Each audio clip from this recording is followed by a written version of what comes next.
Oke, jumpa lagi kita dengan Cak Ompong. Bagaimana Bapak Ibu sekalian serta para sohibul ane? Tentu semua dalam keadaan baik. Oke, masih seputar sosok yang sangat terkenal dan fenomenal, yaitu Anies Baswedan. Cak Ompong ingin mengangkat topiknya Anies gubernur terpopuler yang mungkin gagal nyapres. Nah, bagaimana pokok pembahasannya? Kita coba melihat sosok seorang Pak Anies. Yang pertama, Pak Anies di dalam kampanye waktu Pilgub itu sering menjanjikan sesuatu yang indah. Dengan motonya, ya, maju kotanya, bahagia warganya. Nah, salah satu yang cukup terkenal yaitu adalah rumah DP 0 rupiah. Nah, bagaimana kelanjutannya? Ya, mungkin Bapak Ibu sudah tahu lah. Itu satu. Yang kedua, Pak Anies ini menurut Cak Ompong itu sering melakukan hal yang konyol. Ya, kalau kita perhatikan pertama kali yang dia bangun itu adalah patung bambu getah-getih.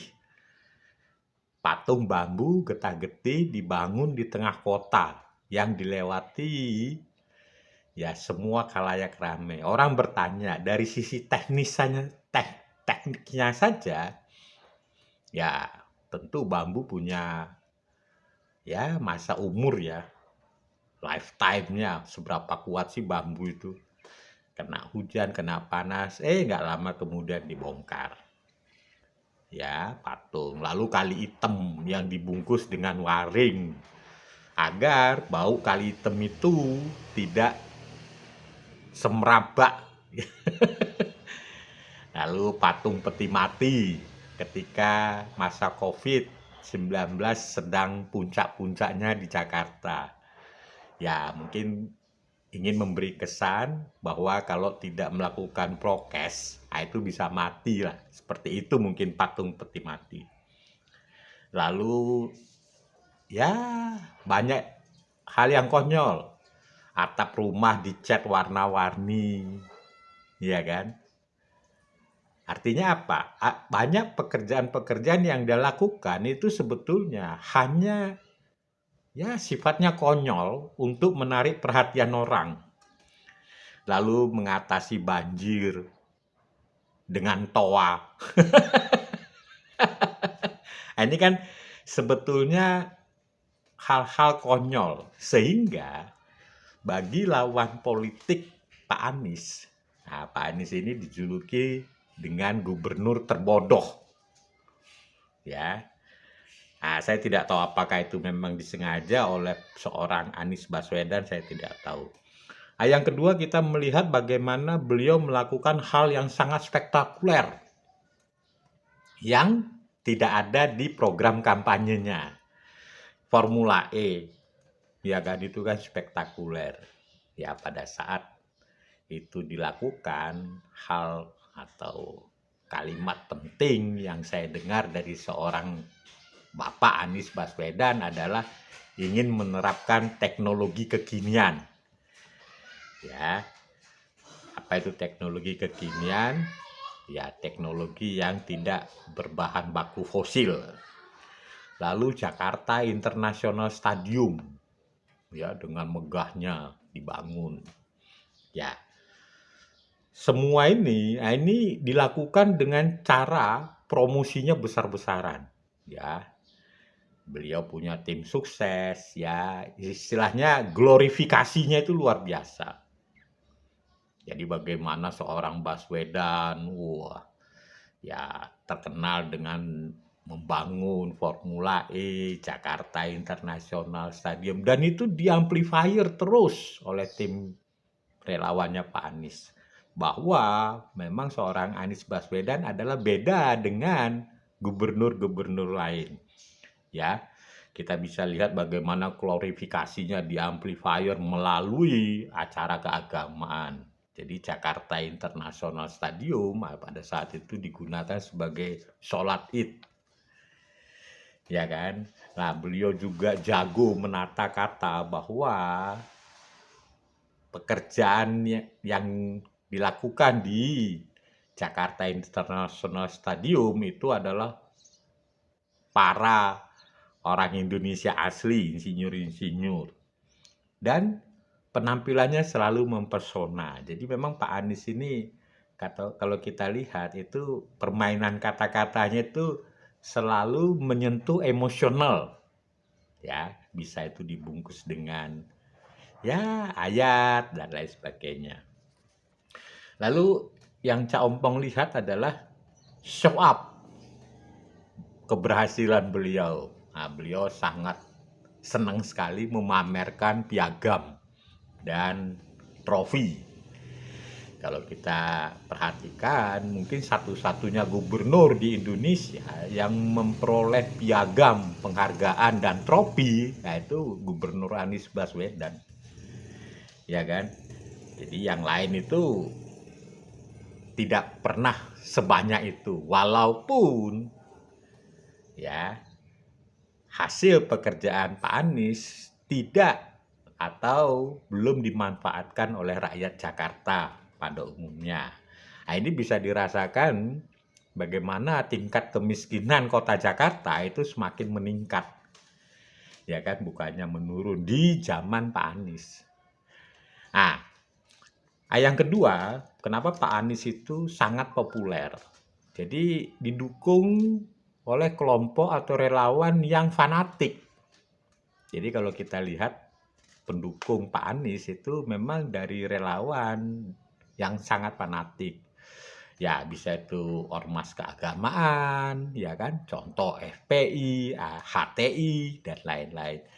Bisa partai, ya, kalau yang kita perhatikan adalah partai PKS ya, Partai Keadilan Sejahtera. Jadi memang pendukungnya pendukung yang sangat fanatik. Dan tokoh keagamaan, ya contoh Ustadz Abdul Somad, ya kan, Felixio, ya dan lain-lain lah. Jadi hasil kerja Pak Anies itu selalu diglorifikasi oleh relawan-relawan yang sangat fanatik.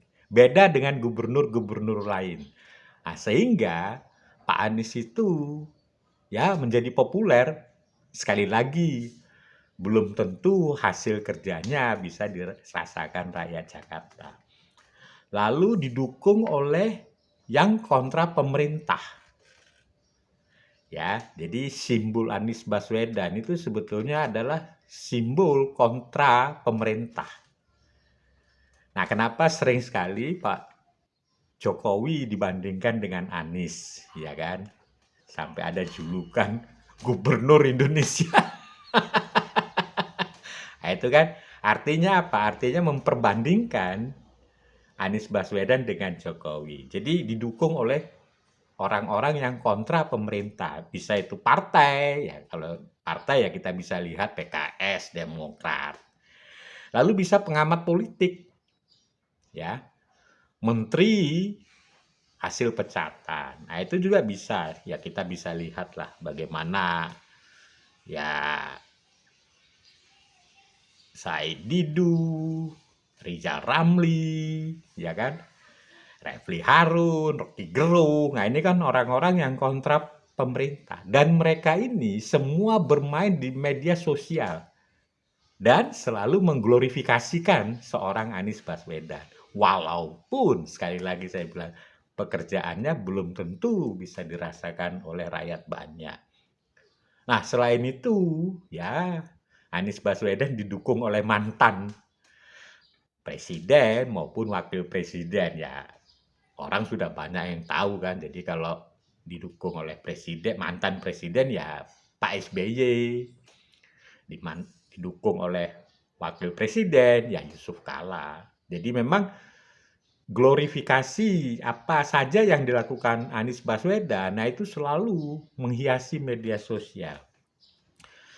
Lalu dilawan dengan kerja-kerja Jokowi. Jadi pekerjaan Pak Jokowi yang bagus pun, ini bagi kontra atau lawan politik Pak Jokowi itu selalu mengglorifikasi negatifnya hasil kerja Pak Jokowi. Ya, kita bisa lihat bagaimana infrastruktur yang diresmikan Pak Jokowi, itu keesokan harinya itu pasti ada yang dikomentari.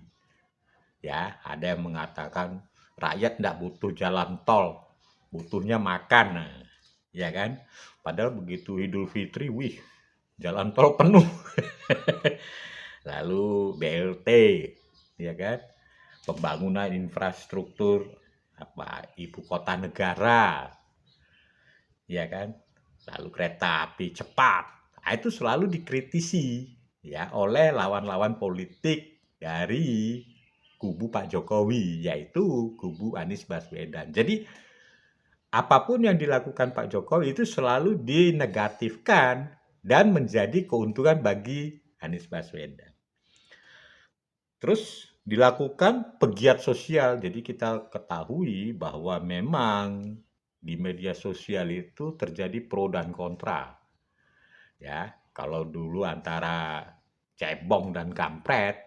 Nah, waktu zaman Pak Jokowi versus Prabowo Subianto, sekarang berubah menjadi buset RP. Dan itu rame. Ya kan? Jadi itulah yang membuat seorang Anies Baswedan itu menjadi populer. Populer di apa? Di media sosial. Nah, apakah ini menunjukkan bahwa keterpilihan Anies Baswedan juga sesuai dengan kepopulerannya? Itu belum tentu. Belum tentu. Jadi kalau kita perhatikan di media sosial itu yang ramai adalah Ridwan Kamil, Ganjar Pranowo, dan Anies Baswedan. Ya, kalau pribadi, itu apa namanya? Apple to apple, jadi perbandingan pribadi Anies Baswedan, Ridwan Kamil, dan Ganjar Pranowo, itu Ridwan Kamil luar biasa. Tetapi begitu diglorifikasi oleh relawan, nah makanya disitulah kepopuleran seorang Anies, ya kan? Jadi Anies itu sangat populer karena didukung oleh ya relawan-relawan yang sangat fanatik. Jadi apapun yang dilakukan Pak Anies itu diserang oleh lawan Pak Anies, tapi diglorifikasi oleh kubunya Pak Anies. Itulah yang membuat beliau itu populer. Pertanyaannya, bagaimana nanti setelah Pak Anies tidak lagi menjadi gubernur? Ya, itu pertanyaan berikutnya. Yang kedua, apakah tingkat kepopulerannya ini menjadi lirikan partai?